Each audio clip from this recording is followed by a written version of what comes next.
Hola queridos amigos de Voces, ¿cómo están? Soy Cecilia y aquí estoy grabando desde Berlín. Estoy en la casa de mi hija y saqué de su biblioteca un libro que ella sacó de la biblioteca de acá de la ciudad de Berlín, de un autor que se llama Benjamín Prado. El libro es un libro de cuentos que se llama ¿Qué escondes en la mano? Benjamín Prado nació en 1969 en Madrid. Desde 1995 publica novelas. Su primer novela es Raro. Se llama Raro. Sus libros han sido traducidos en Estados Unidos, en Alemania, en Francia, en Gran Bretaña, en Italia, Grecia, Dinamarca, Portugal, Croacia, también en Argentina, México, Perú, Cuba, Salvador y Colombia. Me gustó mucho, es un libro de cuentos y la contratapa nos dice: estos relatos hablan de la identidad y acerca de lo que ocultamos a los demás y a nosotros mismos. ¿Quiénes somos y en qué podríamos convertirnos si algún suceso inesperado nos obligase a cambiar?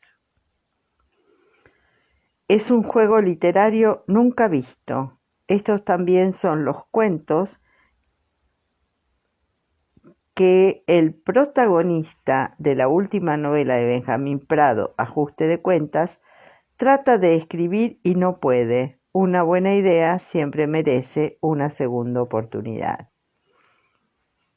No sé si entienden.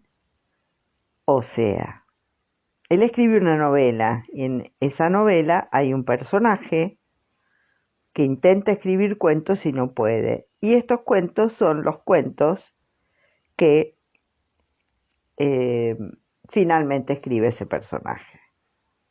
Son muy originales, sobre todo el punto de vista del narrador. El que yo seleccioné para leerles se llama El viaje.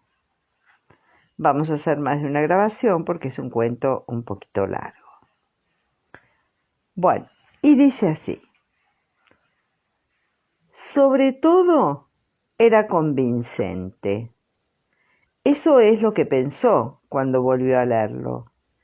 Nada más echar a andar el tren y mientras las personas que estaban en los andenes para despedirla, entre ellas su madre y su marido, se empequeñecían según iban quedando atrás, como si retrocedieran hasta su infancia, disminuyendo de la talla 48 a la 36, la 20, la 8, la 2, cada vez más pequeños.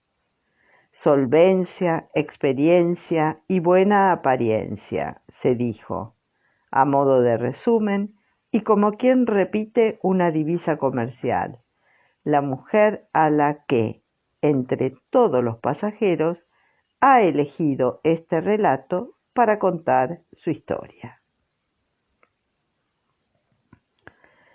Permítame que se la presente. Se llama Pilar. Tiene 35 años desde hace un par de meses, de manera que su signo del zodíaco es Géminis.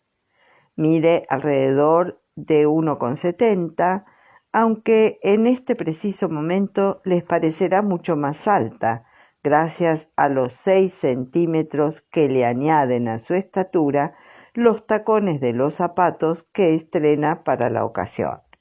Uno de esos modelos que le dan a quien los calza un caminar de equilibrista, como si anduviese sobre una cuerda y a 20 metros del suelo. Sus brazos y sus piernas son estilizados, aunque demasiado atléticos para mi gusto, seguramente porque cada mañana hace diferentes ejercicios y corre 8 kilómetros en la cinta mecánica. Tiene un cuello elegante y unas manos sofisticadas, a las que lleva la contraria con un reloj de aire masculino.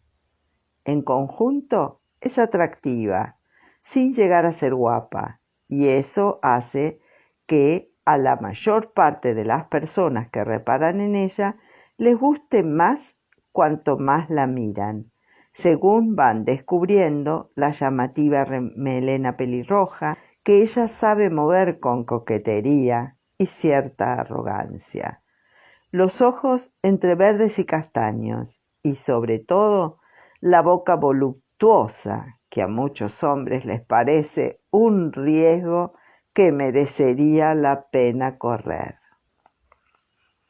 Aquella mañana viajaba a otra ciudad para hacer una entrevista de trabajo, y por ese motivo, en el instante en que este texto la encontró, acababa de leer una vez más su currículum vitae y se había infundido ánimos de la manera que acaban de ver. Luego cuadró las cuartillas en la que estaba su expediente académico y profesional, golpeándolas contra la mesa del asiento. Alisó las solapas del traje de chaqueta que había elegido para ese día señalado, se miró en el cristal de la ventana y sonrió. Era la viva imagen de una triunfadora. La reunión que le esperaba, en cualquier caso, era una mera formalidad, porque ya había tenido las suficientes conversaciones telefónicas con los jefes de la empresa que iban a contratarla, como para saber de que el puesto era suyo. Y aunque la presunción no estaba entre sus defectos más sobresalientes, en ese caso, si era sincera, no podía decir que le extrañara, porque su historial era extraordinario y se adaptaba como anillo al dedo a las necesidades de la compañía que iba a emplearla. En su época de estudiante había sido una alumna ejemplar. Había hecho toda su carrera universitaria con muy buenas notas y se había licenciado con uno de los primeros números de su promoción. Su experiencia laboral, es verdad, era corta, pero en ella también había acumulado sucesivos éxitos, aunque fuese a pequeña escala, en ocupaciones modestas y con sueldos que no eran nada del otro mundo. Ahora sentía que había llegado el tiempo de recoger la cosecha. Volvió a leer el currículum. El primer párrafo hablaba efectivamente de sus estudios, y al verlo, se acordó de aquellos años en los que era la niña perfecta, responsable, ordenada, seria, tal vez demasiado seria, si lo pensaba detenidamente, hasta el punto de que muchas veces se sintió aislada, recluida en un plano superior que por una parte la hacía destacar y por la otra la dejaba al margen de todos los demás, a los que ella consideraba demasiados infantiles, superficiales, inmaduros. Cerró los ojos. Igual que si fueran las personas que a las horas punta del día se agolpan en las estaciones de metro y se empujan unas a otras para entrar en los vagones, se le amontonaron en la cabeza imágenes de chicos que quisieron conquistarla, de compañeras que intentaron ser sus amigas. Nunca había perdido demasiado tiempo en noviazgos ni pandillas, y cuando lo hizo, por una mezcla de pura curiosidad y miedo, al saber que ya empezaban a murmurar de ella, a llamarla monja, empollona y ese tipo de cosas, el resultado fue desastroso. Se acordó de un muchacho llamado Emilio, al que se atribuía cierta fama de Don Juan y con el que tuvo sus primeras experiencias eróticas, si es que pueden llamarse de ese modo. El joven no le interesaba especialmente, pero empezó a salir alguna vez con él por evitar las habladurías. Era, en su opinión, el mismo adolescente que todos los demás, un simple guaperas que alardeaba de sus conquistas por los pasillos del colegio, y a la hora de la verdad hacía poco más que besar a las chicas hasta que los labios se les hinchaban a los dos y manosearlas con notable incompetencia por encima de la ropa. Ella, por otro lado, tampoco le dejaba ir mucho más allá, y él debió burlarse de su pudor, porque Pilar pronto supo que las malas lenguas seguían trabajando contra ella, que los rumores continuaban y los adjetivos desdeñosos se iban pegando a su apellido igual que clavos oxidados a un imán. Mojigata, cursi. Una noche, en la que, como solían hacer siempre que quedaban, estaban dentro del coche de su padre, entregados a otra inagotable sesión de besados y caricias ligeras, Pilar se levantó la camisa, se desabrochó el sujetador y mientras el tal Emilio le miraba los pechos como si no pudiese creer lo que veía, le abrió los pantalones y empezó a masturbarlo con energía y sin pasión, de forma más bien mecánica. No le duró mucho, pero el relato que él debió de hacer de su hazaña aguantó el curso entero, porque Pilar pasó a tener fama de zorra, que obviamente era mucho mejor que la de puritana. La dejaron en paz y pudo dedicarse a lo que le interesaba, que era aprobar el curso con unas calificaciones superlativas. Y lo hizo. ¿Por qué se había puesto a pensar en eso? Que nada tenía que ver con su viaje y que era un episodio tan lejano e insignificante de su vida. O quizás no, porque la verdad es que su relación con los hombres nunca fue gran cosa, y la mayor parte de ellos, que no habían sido más de media docena, habían terminado por acusarla de fría.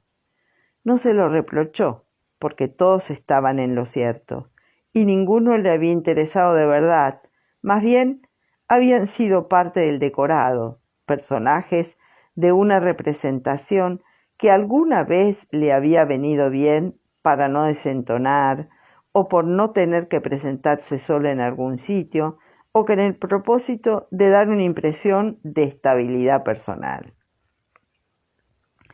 Cuando el público se iba, las luces del teatro se apagaban y llegaba el momento de ir a la cama, Pilar repetía más o menos la ceremonia del joven Emilio y el coche de su padre.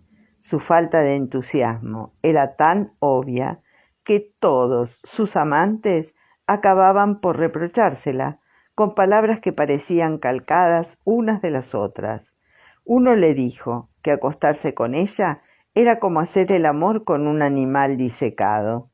Otro, al que casi había querido, la llamó maniquí. Y un tercero, el más ingenioso, la describió como 75 kilos de carne deliciosa, recién sacada del congelador. Bueno, hasta aquí vamos con la primera parte, la primera grabación de el cuento El viaje de Benjamín Prado en el libro que escondes en la mano. Hasta la próxima y continuamos.